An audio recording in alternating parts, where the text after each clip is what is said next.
Phone hang হয়ে গেলে বন্ধ করবেন যেভাবে।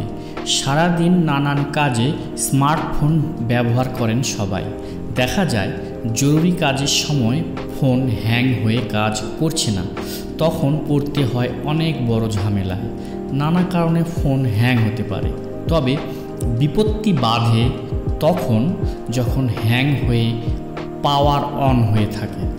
এমন এক পরিস্থিতিতে পড়তে হয় যে ফোন বন্ধও করা যায় না, আবার জরুরি কাজও করা যায় না। তবে ছোট্ট একটি ট্রিক্স জানা থাকলে সহজেই ফোনের পাওয়ার অফ করতে পারবেন। অনেক সময় এমন হয় যে ফোন রিস্টার্ট করলেই ঠিক হয়ে যায়। মোবাইলের শব্দ বাড়ানো এবং কমানোর বোতাম ও পাওয়ার বোতাম সব একসঙ্গে 10 সেকেন্ড টিপে ধরে রাখতে হবে। তারপরে কিন্তু ফোন নিজে থেকে রিস্টার্ট নেবে। সমাধান খুব সহজ না, তবে না জানা থাকলে বিপদ থেকে উদ্ধার পাওয়া হতেই পারে কঠিন। থ্যাঙ্কস সকলকে।